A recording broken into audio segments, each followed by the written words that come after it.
guanya els seus amors en una platja sense arena. Vinc allà on tothom es somriu, d'allà on tothom sempre diu... Egiaren bila bizi omen gara. Egiak ematen diolako zentzua bizitzari. Eta egian horrexegatik gezurrak izugarri irakartzen gaitu. Steven Spielbergek Catch Me If You Can zuzendu zuen Frank Abagnale Jr. iruzurgiari buruz. Martin Scorsesek The Wolf of Wall Street, Jordan Belfort gezurtiaren trampetan oinarrituta, eta bi filmek lortu zituzten Oscarretarako izendapenak. Allà on puc respirar i sento... Orain, gure Spielberg eta Scorsese propioek, hau da, Jon Garaño eta Aitor Arregik, iruzurgile bati buruzko pelikula bat egin dute. Marko. Eta nola diren gauzak, film hau ere nazioarteko filmik onenaren Oscar sarietarako hautagaia izateko lehian izan dela. Baina zergatik hitz egin Oscar sarietaz zinemaldian bagaude. Gaur estreinatuko dute Moriartytarrek Marko. Enric Marko ustezko deportatuari buruzkoa. Holokaustoaren biktimen Espainiako elkarteko presidente izateraino iritsi zena. Ariketa egun batean, historialari batek egia deskubritu zuen arte. Egiaz, gezurraz eta tartean dagoen mundua hitz egiteko Garaño eta Arregi gonbidatu ditugu gurera. Egunon, bikote? Egunon. Zer modu zaudete? Ondo. Bai, gustoa. Ondo, gaur zinemaldian pelikula estreinatzeko desiatzen? Bai, dena den estrenoa bihar da guretzako, ez da gaur gehiago da prentxaren Gaur da prentxa, akreditatuak, egia da. Baina horrek betire urduri jartzen zaitu, esan egia da gaur ikusiko la jendeak eta orduan berez bada estrenoa baita ere. Gertatzen dena da, gu bihar azalduko gala publiko aurrean, orduan zasko, ofizialki biharkoa da. Ofizialki biharkoa da, eta gero gainera aurretik ere jende gehiagok ikusteko aukera izan du. Beraz, ez da lehenengo emanaldiko urduritasun hori pentsatzen dut. Ez, ja badaukagolako iritzi sorta bat edo, eta bueno, posi gaudez, ikusten duguna atiketa iritsi da, eta bueno, esan nahi genuna eta jendeak galdetzizune, hau gustatu zaitu beste hau, ikustezu pixkak manejatu dituen kontzeptu daudela horrez. Beraz, bai, baina, bueno, etxien egotiak ere beti ematen izolako urduritasun bat. Landutako kontzeptu horien artean daude egia eta gezurra nola ez, baina baita historia eta atzera begira jartzearena zuek beste lanetan egin ohi duzuen bezala, nola iritsi zen Markoren historia zuen eskuetara? Hori Jonek kontatuko. Ez dakit horren narratzaile ofiziala bihurtu nahi zen, edo Aitorre gaina beti botatzen. Marko jarri izan moduan narratzaile ofizial bezala. Karo, nik bere egiten dut, historia bera, bene eta berriz kontatu. Ez, kontua da, oso historia berezia da, 18 urte ja historia honekin. Jorge Gil Munarrizek, gidoilaria dana, Josemerekin batera eta guiokin.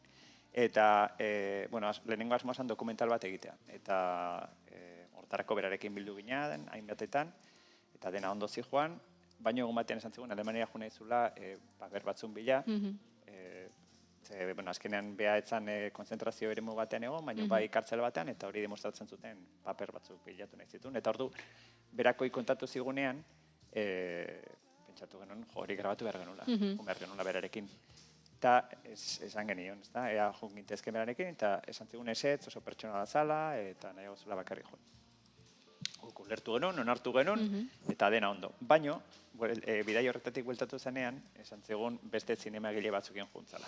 Eta ez hori bakarrik, baizik eta esklusibitate kontratu bat firmatu bat zuela beraiekin. Orduan, bagenekin gezurti baten pelikula bat egin nahi genuela dokumental bat, hor ja, erabat eskubritu zen alazala, ezta? Eta, gero dokumental hori egin zen, Ipin Enric Marko, iazen ondo dagoen dokumental bada. Dokumental horren zati bat gure pelikulan dago, baita ere. Eta, aztuta genunean proiektuan, hortxe, hor gaurrean, baina hortxe, hor, azaldu esan. Usal berean. Bai, gaina ikusi, hemendikan ikusi ezaket leku bat. Non izan zen. Bai, mentxe, 20 metrotara dago. Ez que, ala da. Ez que hain gertu egon, entrevista batean. Eta hortxe azaldu esan Enric Marko butifarra batekin eskuan, barkamena eskatu nahian edo, baina batipat, behak nahi zuna zen dokumental hori, berreskuratu idei hori, ez da dokumental bat egiteko gai hori. Eta orduan berarekin bildu ginen, bazkaltzera joan ginen horko jatetxe batera, eta, hasierako harridura hori alde batera utzi, eta bai konbokatu genula gero entrevista batetara, eta martxoan izan zen, Pasaira ekarri genuen, hor genuen produktora, eta luz eta zabale egon ginen berarekin, eta material hori grabatu genuen, baina ez genuen inoz dokumentala egin. Eta, bueno, historia oso luzea da, orduan ja hor moztuko, baina bai da agia momentu batean esan genuela, Marko berez fikziozko pertsonaia bada, berak sortutako pertsonaia bada, berak ere kontatzen ditu gezur batzuk, baino egiekin nastuta, zergatik ez dugu pelikula bat egiten horri buruz. Ezta, azkenean, bueno, hitzeteko zuk aipatituzuen gaiai buruz, ezta, egia, gezurraz, bueno. Eta orduan, hori ja esan zen, orain dela 10 bat urte, orain dela 10 bat urte, eta ordutikan dantzan proiektu honekin. Ordutik dantzan, jendeak ezagutzen duen, bueno, batzuk ezagutuko zuten aurretik, beste batzuk ez zuten ezagutuko, baina Markori buruzko informazioa argitaratuta zegoen. Hau da, pelikula ikusi aurretik badakizu ze gertatuko den, ze hau, benetan gertatu zen. Baina pelikulan lortu duzuen nolabait tentsio uneak mantentzea, hori zaila da, nola egiten da? Ze pentsatzen dut, jakinda, azkenean, ezin dezu spoilerrik egin pelikula honen inguruan, ze dena? Spoilerra badago, ja. Spoilerra badago. Orduan, bazen helburutako bat tentsio hori nolabait mantentzea? Bai, guetzat, hor bazokan thriller kutsu bat edo, ez? Thriller harima bat edo, historia honek, eta nahi genuen nolabait edo hori horregotia, ez? Azkenean guk esaten diogu lako thriller geriatriko bat edo dala, ez? Azkenean protagonistak 84 urte ditulako, ez? Eta, bueno, badago lako baita deportatuen asoziazioan edo, baina jende bat adindu bat, normala moduan, ez? 2005an jakinen hasten danean historia hau, baina deportatu 80 urtetik gorakoak zian. Baina, aldi berian, bai uste dugu daukala puntu entretenigarri bat, jenteak esan dikola, trepidantea dela, eta horregati da, ez? Azkenean gezurtero batek edo gezurra handi bat eskutatzen nahi dan pertsona batek nola egiten duen alduen guztiak gezurri eskutatzeko eta aldi berean nola dagoen mehatxu bat edo nahi duena hori erakutsi, hori plazaratu, hor ja badago, zango nitzuke, material bat edo oso sinematografikoa dena, ez? Hori da kapa bat, baina gero beste kapa batzuk ez, jone komentatu duna, gezurrarena, egiarena, personaje honek daukan, ez dakit, kuadro psikologikoa. Hor, gauza asko zeuden pixkat, thrillerera edo eramaten gintuna. Ez da thriller bat bakarrik, ez? Nik uste drama dagoela horratzean, eta bai dala baita personaje baten argazki bat, ez? Baina, bai, esango nuke bai dagoela hori hor. Aitortu behar dizuegu, atzo arratsaldean saiatu ginela Tolosan butifarra bat topatzen. Nahi honen bromita egin, baina gauza asko daude ikusteko, atzo gauean ibili ginen Markoren screenerra ikusten, Almodobarren pelikula ikusten, gauzak egiten, azkenean butifarra gabe geratu gara. Baina galdera bat bai egin nahi dizuegu, ikusaren artean egongo da Enrik Markorekin behitarako empatia sakon bat garatzen duen jendea. Eta hor kontraesan sentsazio batean dagoena. Zuek ere garatu duzu alakorik, personajearekin baduzu, bueno, alako, ez dakit, maitasun puntu bat edo? Bueno, guk hori baino gehiago, guretzako importantea zena zen, ez epaitzea. Erretxa da epaitzea esatea, gizunenek hau egintzun, gaizki dago, eta ja, bueno, hor gelditu ziteken pelikula, ezta? Eta nik uste, pelikulan sartu alizateko, hortetikan pixkat ies egin barretzula, ezta? Eta era berean, ez zuritzea. Oso garrantzitsua dela guretzako, ezta? Guk esaten dugu pelikulak emozioa alimadu, ez dela berez pelikula emozional bat, eta batipat emozioak ezin du izan markonera, nola izateko. Edo bentsat emozio, ez da nola esan, barruko ze hori. Ez da, orduan, nahi genuen pixkat, baita ere, ostasun batetik kontatu historia, baina baita ere, ea lortzen genuen empatia moduko bat, ez da? Berekiko edo. Eta orduan horri izan da pixkat pelikulako niretzako zailtasun handinetako bat, ez da? Nola kontatu historia hau eta nola interesgarri egin eta eraberean nola... Ez zer hori inun, ez? Ez zer hori inun, baina eraberean jakine izatea, ez da? Zein godun pertsonaia honek, ze benetan harrigarria da oso komplexo alako pertsonaia hau, ez da? Eta niretzako berez egiten duena da, ez dakizula inoiz nondikan jongo dan. Eta ez hori bakarrik, baizik, eta momentu batean ja ikusle bezala, edo pentsatu hori izan gure asmoa, nahi ezula beak ustea, egiten duna ustea, baina ezinezkoa da, berak ez du inoiz utziko, egitari utziko, ez da, beste dinamika batean sartzen da, beak bere koherentzia propia du, jende gehientxoenaren oso desberdina, baina esango nuke bere buruarekiko oso koherentea dela. Orduan horrek ere nola egiteko harridura pizte izu eta hori oso material zinematografiko potentea da. Nik osatezuna empatiarena ez da, eta nik uste dut zinemak badaukala gaitasun hori, askotan ez dakizu zela, zergatik, baina ikusleari edo lortzeko empatizatzea bizitza realean empatizatuko etzenuken jendiakin, ez? Askotan gertatu zaigu, ez? Protagonista igual da mafioso bat, ez da Enric Marcoren kasua, baina bai gertatu zaigu, mafioso bat, empatizatzen duzu berakin, eta bizitza realean bere ekibalentia ez duzu jasaten, ez?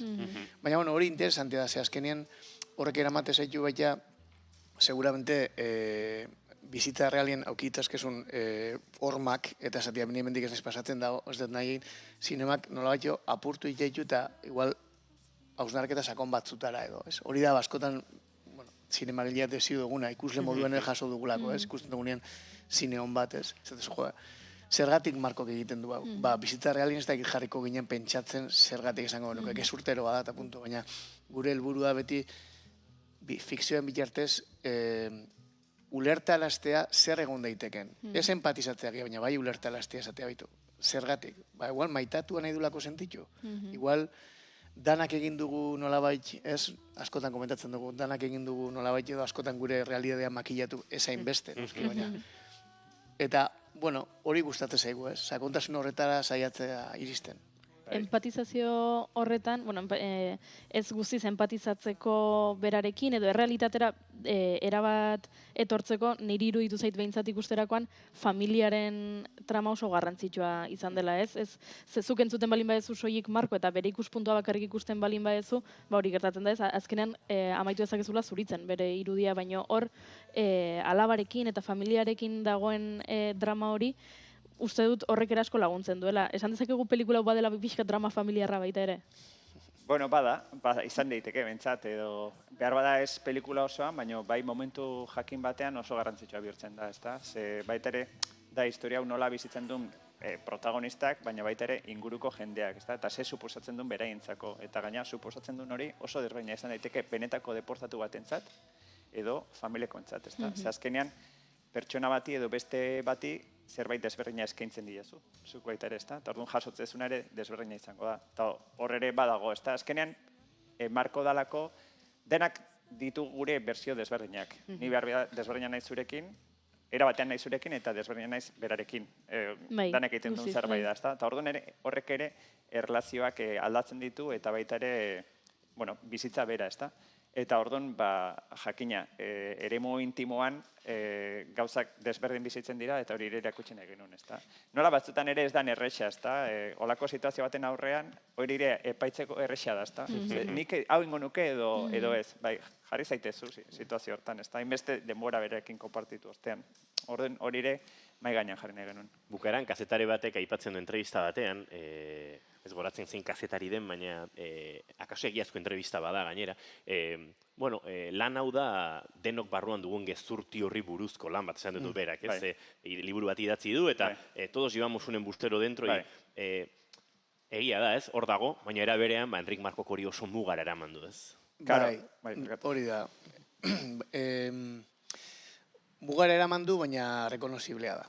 Izatezu, azkenean esentzian hor dagoena gu nahi dugu sinistu, gauza askoz taz gain, hor badago mediopatia ziurrenik baita, ez behar bat mediotan ateatzeko, eta zu epizentroan egoteko, eta mirestua izateko, ez da, niz berak esaten du momentu baten ez, Marko berak esate zuen, da hori pelikulan hartzen da, sartzen nintzen leku baten, eta esate zuen jendia, hori deportatua da, jentea begiratzen zizun, ez, mirestu.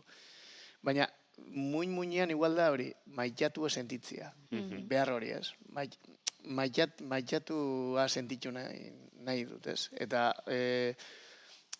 horrek, nahi dugu sinistu horrek eraman zuela pixkat horretaraino ez. Azkenian beak bere bizita oso bizita normala eta estandarra zeukan, grisa esango nuke baita ez. Eta gero, batien da, pixkat bat Don Quixoteren movida hau, ez? Esate duzula, ni nahi zau, eta nahiko nuke izan beste hau, ez? Eta hori tentagarria da, ikusten desunean, martxan azte zaila jartzen zure historia, azte zaitze egiten, ondo hitz egiten duzu, jendiak sinisten dizu, eta batien nola gelditzen duzu hori, ez? Porque ikusten duzu, kiruz da miretxiagoa zaela. Baina, aztu gabe oso larria dela egintzuna, hori dena egia da, baina hor bat gauza bat kontuan euki behar da. Benetan deportatu bat egontzala eta berak deportatu horren izatea lapurtu zula, ez Hori da da. identitatea lapurtu Suplantazio bat egon zen, suplantazio bat egon zen, Enric Moner, ez da, eta hori niretzako oso larria da, zerbait da. Amaitze aldera mutilak, eurrengo konpromesurako ere tartea egin behar dizuegulako. Bueno, hainbat ekoizleekin egon gara aste honetan, tartean Ander Sagardoi berarekin, Markoren inguruan ere aritu ginen. Zinemagileak nahi ditu, nahiko erraminta bildu, nahi duen pelikula egiteko. Pelikula hau egin ziteken dokumental modura, askoz xumeago, egin ziteken, bueno, beste formato nolabait sotilago batean, baina sentsazioa daukat, nahi zenuten pelikula egitetik oso gertu egon zaretera baliabideei eta ez, faktura teknikoari begira erabateko pelikula bada, eta hor ere, pentsatzen dut, zinema zuzendari bezala gozatzeko espazio bat izan duzuela, ez? Nik esango nuke baietz, azkenean jendea galetzen digo, ez da, 2006an izan bazen dute pelikula hori berdina izango zen? Ez. Azteko orduan ez genuen gaitasunik fikziozko pelikula bat egiteko. Gure lehenengo fikziozko pelikula, 80 egunen izan zen, 2010an eta kostata ateratako pelikula zen. Ez da, gero orain etorri dian gauek, behin esperientziagatik eta dena alakoa, baliabide gehiago ditugu eta horri esker pelikula hau egin ahal izan dugu. Eta nik uste, bai, nahiko gertu dagoela egin nahi genuen horretatik, idean genuen pelikula horretatik, eta orduan, bai esan, privilegiatu batzuk, dudi gabe. Dudarek, bai, eskenean beti egon daitezke gauzak, ez da, baina zinema oso garestia da. Oso garestia da, eta orduan neurtu behar duzu nun dauden bataiak. Zatuzu, hau behar dugu, horrela kontatu eta beste hori. Eta zentzu horretan, pelikula historia honek behar zuen hori badauka. Eta bai, oso posi gaude. Eta gaina oso posi gaude daukan punto fikzioa izan da ere, ikusiko ikusleak ez, baina baita indiegu keinua, baita hasieran izan behar zen dokumentalari, ez? Bai, eta metazinema keinutxo batzuk ere badaude. Eta horrekin posi gaude, ze azkenian nola batu du, 18 urtetako ibilbidea, ez, proiektu honek. Aizu entzuleo, gaur ostirala, arratsaldeko, edo gaueko 10etan hobeto esan da, printzipalen antzokizarrean izango da emisioa, bihar larun bata, Belodromoan, itxiera ekitaldi berezi horretan ere, arratsaldeko 7 laurden gutxiagotan, eta larun batean bertan, antzokizarrean berriro, gaueko 11 laurden gutxiagotan. Emisio sorta gautiarra. Bai, eta gero kontuan izan urriaren ez. Horrek uset urriaren laban ez. Azararen 8an estrenatzen dela zineareto honenetan. Hori da, beraz, ez parimo daukezu zinemaldian gaur eta bier ikusteko aukera, zinema aretoetara azaroaren 8an. 8an, hori da. Bikote, gaur konpromisoen mordoa daukazue, eskertzen dizuegu, guretzat tarte hartu izana, jarraituko dugu topatzen, zine aretoetan, zine jaialdien festetan, eta nolabait txalotzen Jon Garaño badela, lehen dantza ipatu dugu, nolabait Euskal Zinemako dantzaria. Hori ere, aitortu behar diogu. Saiatzen ga, eskerrik asko. Jon, Aitor, mila esker eta kakapila pelikula. Eskerrik asko. Eta entzuleo, goizeko 10 eta 51 minutu ditugula, gaueko esaten ari nintzen, gaueko emisio ederrak izango dituelako zinemaldi honek, bagoa ze aurrera mentxe naiz irratian, ze oraindik maite duten tarteari ere lekurik ez diogu egin.